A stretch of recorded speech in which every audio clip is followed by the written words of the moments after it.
नमो भगवते वासुदेवाय नमः। नमस्कार दोस्तों, स्वागत है आपका अपने चैनल हिंदू पर टीवी पर। दोस्तों, इस साल कामदा एकादशी का व्रत 19 अप्रैल शुक्रवार के दिन पड़ रहा है। मान्यता है कि इस दिन भगवान विष्णु की पूजा करने से सभी मनोकामनाएं पूरी होती है और व्रत रखने वाले मनुष्य को मोक्ष की प्राप्ति होती है। कामदा एकादशी को फलदा एकादशी भी कहते हैं। ऐसी मान्यता है कि इस व्रत को करने से मनुष्य को 100 योगों के समान फल मिलता है। कामदा एकादशी की व्रत कथा सुनने और पढ़ने से भी पुण्य की प्राप्ति होती है। आइए जानते हैं कामदा एकादशी की व्रत कथा के बारे में। वीडियो को शुरू करने से पहले वीडियो को लाइक करें और चैनल को सब्सक्राइब करें। कामदा एकादशी की व्रत कथा। धर्मराज युधिष्ठिर कहने लगे, हे भगवान, मैं आपको कोटि कोटि नमन करता हूँ। आपने चैत्र मास के कृष्ण पक्ष एकादशी अर्थात पाप मोचनी एकादशी के बारे में विस्तार पूर्वक बतलाया। अब आप कृपया करके चैत्र शुक्ल एकादशी का क्या नाम है, उसकी विधि क्या है और महात्म्य क्या है।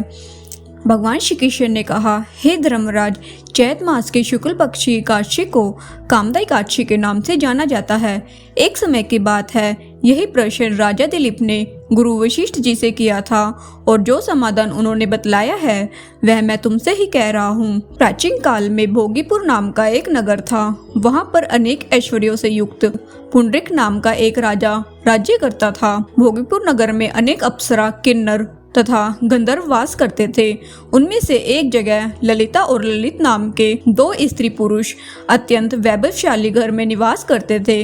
उन दोनों में अत्यंत स्नेह था, यहाँ तक कि अलग अलग होने पर दोनों व्याकुल हो जाते थे। एक समय पुंडरीक की सभा में अन्य गंधर्वों सहित ललित भी गान कर रहा था। गाते गाते उसको अपनी प्रिया ललिता का ध्यान आ गया और उसका स्वर भंग होने के कारण गाने का स्वरूप बिगड़ गया। ललित के मन के भाव जानकर कारकुट नामक नाग ने पद भंग होने का कारण राजा से कह दिया।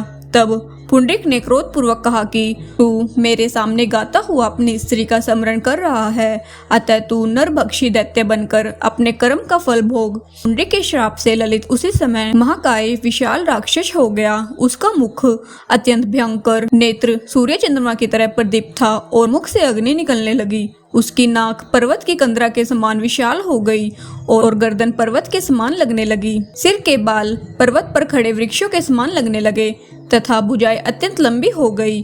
कुल मिलाकर उसका शरीर 8 योजन के विस्तार में हो गया। इस प्रकार राक्षस होकर वह अनेक दुखों को भोगने लगा। जब उसकी प्रियतमा ललिता को यह वृतांत मालूम हुआ तो उसे अत्यंत खेद हुआ और वह अपने पति के उद्धार का यत्न सोचने लगी। राक्षस अनेक प्रकार के घोर दुख सहता हुआ घने वनों में रहने लगा। उसकी स्त्री उसके पीछे पीछे जाती और विलाप करती रहती।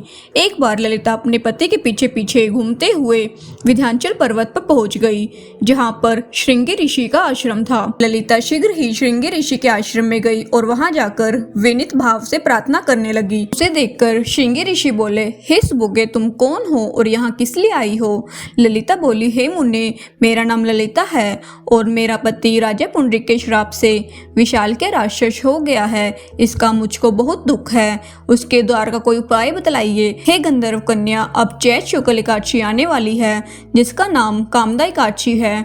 इसका व्रत करने से मनुष्य के सब कार्य सिद्ध होते हैं।